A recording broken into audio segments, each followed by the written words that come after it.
Hello लोगोफोर बरायबाय नोंथांमोनखौ नैबे आंनि गोसो गोरबोनिफ्राय बड'स फेमिलि ब्लग इउट्युब चेनेलनि जानानै लोगोफोर दिनै आं नोंथांमोननो मोनसे ओरैबायदि भिडिअ लानानै फैदों जाय भिडिअआ जानो हागौ नोंथांनि थाखाय बिराद स्पेसियेल जागोन जाय बिथांमोना इउट्युब चेनेल दङ आरो इउट्युबाव भिडिअ आपल'ड खालामो बै बिथांमोना दिनैसिम गाव गावनि इउट्युब चेनेलनि इन्ट्र' भिडिअ बानायनानै लानो हायाखै बै बिथांमोननि थाखाय दिनैनि भिडिअआ बिराद स्पेसियेल जागोन दा नोंथांमोननो गाव गावनि इउट्युब चेनेलनि इन्ट्र' भिडिअ माबोरै बानायनानै लानो हायो बेबो जोंनि मबाइल फनजों आरो जोंनि भिडिअ एडिटर काइन मास्टारनि गेजेरजों आं नोंथांमोननो दिन्थिलांबाय थागोन नोंथांमोना भिडिअखौ नायनो इन्टारेस्टेड जादोंब्ला एबा गोसो गुदुं जादोंब्ला नोंथांमोना भिडिअखौ गुदिनिफ्राय बिजौसिम स्किप खालामालासे नायलां अब्लासो बुजि मोनगोन आं नोंथांमोननो जोङो काइन मास्टार एप्लिकेशनाव गाव गावनि इउट्युब चेनेलनि इन्ट्र' भिडिअ माबोरै बानायनो हायो आं नोंथांमोननो फोरमायलांबाय थागोन थ' लोगोफोर नोंथांमोननि सम नस्थ' खालामालासिनो आङो माबोरै भिडिअखौ जागायलांसै नोंथांमोना नैबे स्क्रिनाव होनायखौ नायलांबाय थादो आं नोंथांमोननो दिन्थिलांबाय थानोसै थ' लेट्स गो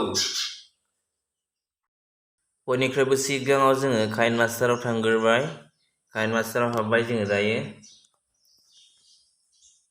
नैबे क्रिएट निउ थुनानै बेनिफ्राय जोंहा नैबे काइन मास्टार इन्टारफेस गेंनानै फैबाय बेनिफ्राय जोङो नैबे भिडिअ एसेट्सआव थुनानै जों गाव गावनि इन्ट्र'खौ जों बानायनो हायो दायो आङो सबसे सिगाङावनो नैबे इमेज एसेट्सआव थुग्रोनानै कालार मोनसे चइस खालामनानै लागोन नैबे ब्लेक कालारखौ आं चइस खालामनानै लाबाय बेनिफ्राय नैबेयाव थुनाय लोगो लोगो जोंहा नैबेबादि ओंखारबाय दायो जोङो लेयाराव थुगोन लेयाराव थुनानै नैबे मिडियायाव थुगोन मिडियायाव थुनानै जों भिडिअ एसेट्सआव थुगोन बेनिफ्राय जोंनो नांनाय बायदि मोनसे सिनारि जों बानायनानै लागोन स' लोगोफोर जोङो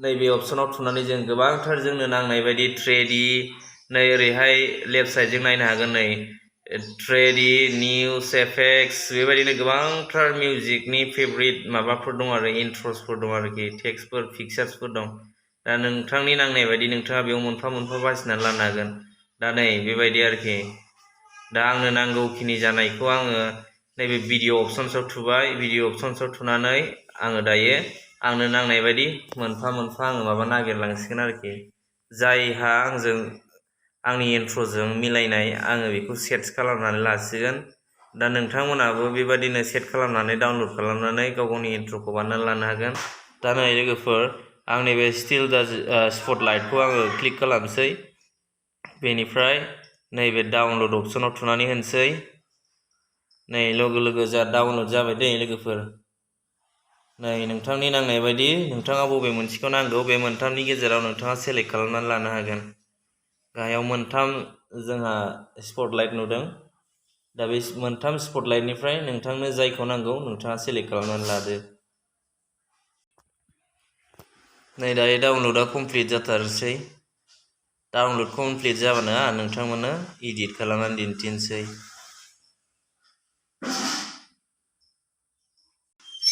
लोगोफोर नै जोंना दायो डाउनलड कमप्लिट जाबाय फ्रि 13.3 MB-नि जोंहा मोनसे माबा बियो एनिमेसन बियो जोङो दायो बेखौ प्ले खालामनानैबो नायनो हाबाय नै जोंहा दायो फैबाय नै भिडिअ एसेट्सआव फैबाय जोंहा दायो नैबे भिडिअ एसेट्सआव फैबाय जों दायो बेखौ क्लिक खालामबाय क्लिक खालामनानै नैबेखौ ओरैथिंजाय बोबोबाय माने ब्लेंक स्पेसआव जोङो बेकग्राउन्ड बानायबाय बेखौ दायो जोङो दायो नैबे ओरैहाय राइट साइडथिं फैनाय नैबे 3 डट्सआव थुगोन बेनिफ्राय नैबे फुल अपसनाव थुनानै होगोन लोगो लोगो जोंहा फुल जाबाय आरोखि दायो जोङो प्ले खालामनानै नायदिनि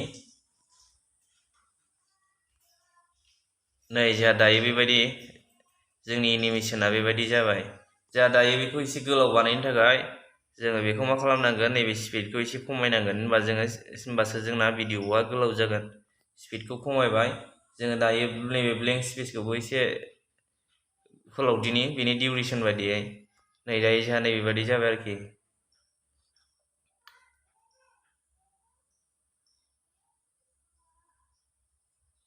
नै जोंहा दायो बेबायदि जाबाय एसे स्पिडआव होबावनि बांद्राय लासैद्राय मोनदों नालाय एसे स्पिडआव होबावनि जोङो नैबेयाव होगोन जोंहा जेसेबांनो स्पिडआव होगोन जोंना बै डिउरेसना खम जालांबाय थागोन नै दायो बेबायदि जाबाय जोंना दायो जोङो बेवहाय गाव गावनि चेनेलनि नाम आरो गावनि मुंफोरखौ नङाबा वेलकाम टु माय चेनेल बेफोरबायदि जोङो टेक्स्ट खालामनानै जों बेयाव साजायनो हादेरबाय। दायो आं बेवहाय मोनसे एनिमेसन लाबावगोन। नैबे एनिमेसनखौ लानोसै। आंहा सिगाङावनो डाउनलड खालामनानै दोनखानाय दङ। नैबे एनिमेसनखौ लादेरबावनोसै आङो दायो बे एनिमेसनखौ लादेरनानै बेयाव लगायनानै होनोसै। नै दायो प्ले खालामनानै नायनि। नै दायो बेबायदि नुजासिगोन जाहैबाय।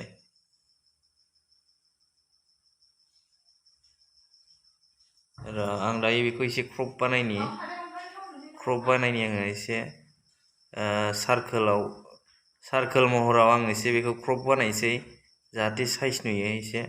नैबेबायदि एसे नांनाय बायदि एसे फिसा बानायसै बेखौ एसे नैबे सेन्टाराव होनोसै। ओमफ्रायो दायो बेखौ सेट बानायसै। प्ले खालामनानै दिन्थिनोसै आं नोंथांमोननो। नै दायो जोंहा बेबायदि इन्ट्र' नुजाथिगोन आरो जों बेखौ एसे स्पिडखौ खम खालामनांगोन नङाबा जोंहा भिडिअ'आ थाबैनो जोबगोन। बेबायदि खालामसै। ओमफ्राय जेब्लाना जोङो टेक्स्टआ एड जागोन अब्लाना जोङो बेखौ गिब्रुनाय होनोसै आरोखि। दायो आं बाव टेक्स्ट लिरनोसै। टेक्स्ट लिरनानै एडजास्ट खालामसै। वेलकाम टु माय चेनेल लिरनोसै आङो। वेलकाम टु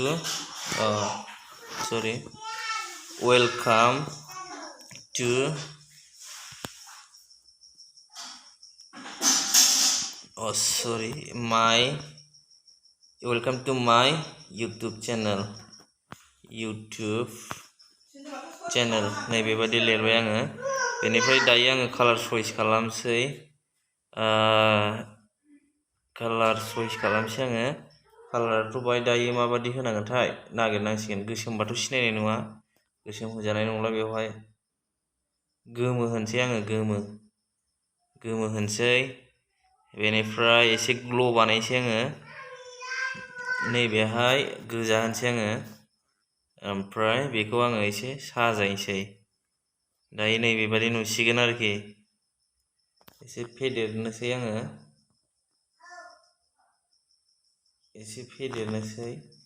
ओमफ्राय बेखौ एनिमेसनखौ एसे एनिमेसनाव स्लाइड राइट होनसै आङो। ओरै आगदाथिंजायनिफ्राय आगदाथिंजाय फैनाय। नै दायो बेबायदि होनसै आरोखि आङो। वेलकाम टु माय इउटुब चेनेल बेबायदि लिरना होबाय आरो आं दायो। नायलांदो फंबायमोन माबायदि जादों। नै प्ले खालामबाय। नै बेबायदि बेरफ्रुदेरबाय। बेबायदि जाबाय आरोखि जोंना इन्ट्र'आ। ओमफ्राय नैबेखौ एसे स्पिडखौ बारायफिननि आङो। एसे लासैद्राय बायदि मोनदों। नै दायो नैबेसिम समान जाबाय। दायो एसे स्पिडसिन नुसिगोन आरोखि। नै बेबायदि आरो बेबायदि दाना एडजास्ट बानायनोसै आं एसे। नैबे गेब्रुनायजों बै नाम्बारा इन जानायजों जानांगौ। नाम्बारखौ एसे लेटआव एन्ट्रि खालामनोसै आङो। ओमफ्राय बेखौ एसे ओरै डिउरेसनखौ फुसुंसै। नै दायो बेबायदि जासिगोन। नै बेबायदि जाबाय। नै वेलकाम टु माय इउटुब चेनेल दायो बेबायदि जाबाय फंबायमोन आंनि इन्ट्र'आ। दायो जोंना इन्ट्र'आ बेबायदि जाबाय। जोङो दायो बेवहाय मिउजिक एड खालामदेरनोसै। मिउजिक एड खालामदेरोबा जोङो एसे नायनो समायनासिन नुबावगोन आरो खोनासंनोबो मोजां मोनगोन। दायो आङो मिउजिक एड खालामसै। संसाव थुबाय आङो। आंनि नांनाय बायदि मोनसे मिउजिक एड खालामसै।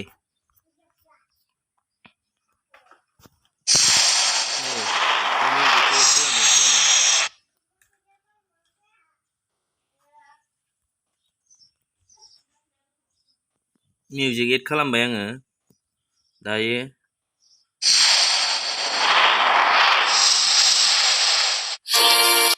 नै बेबायदि महराव मोनसिगोन आरोखि।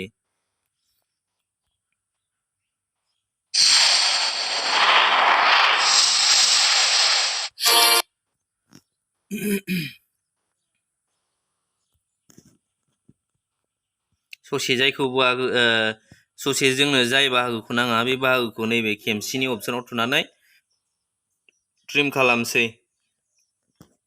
ओरै जोंनो आगदानि बाहागोखौ नांला नालाय आगदानि बाहागोखौ जों दाननानै गारनोसै आरोखि।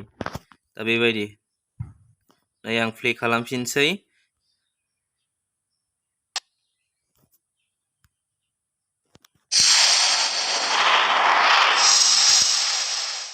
जोंना इन्ट्र'आ दा बेबायदि जाबाय आरोखि लोगोफोर।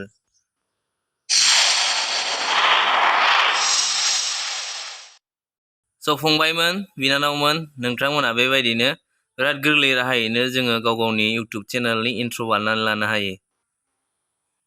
दायो जोङो बे भिडिअ'खौ सेभ खालामनो गोसोबा जों बयबो मिथिखागौ काइनमास्टाराव जोङो भिडिअ' बानायोबा माबायदि सेभ खालामनांगौ जायो। नोंथांमोनाबो सिगाङाव जेरै भिडिअ'खौ सेभ खालामदोंमोन बेबायदि सेभ खालामनानै लाबानो जाबाय। लोगोफोर दिनैनि भिडिअ'आ बेखिनियानोमोन। आसा खालामदों नोंथाङा भिडिअ'खौ नायनानै मोजां मोनबाय। नोंथाङा भिडिअ'खौ नायनानै मोजां मोनबायबा लाइक खालामदो, शेयार खालामदो, कमेन्ट खालामदो आरो नोंथाङा दिनैसो चेनेलाव गोदानै हाबफैदोंबा अन्नानै आंनि Bodos family blog YouTube चेनेलखौ subscribe होना गालांदो आरो खाथियाव थानाय बेल आइकनखौ थुनानै लानो दाबाव, जाहाथे नोंथांनि सिगाङाव आंनि बेबायदि आपडेट्सआ बयनिख्रुइबो सिगां सौहैबाय थानाय बायदि। लोगोफोर दिनैनि भिडिअ'खौ बेखिनियावनो दोनथ'नोसै। फिन लोगो मोनफिनगोन गुबुन मोनसे आपडेट्सजों। नोंथाङा बेखिनि सम होनानै भिडिअ'खौ नायनायनि थाखाय नोंथांखौ साबायखर जासिनानै दिनैनि भिडिअ'खौ बेखिनियावनो दोनथ'बाय। थेंक इउ सै।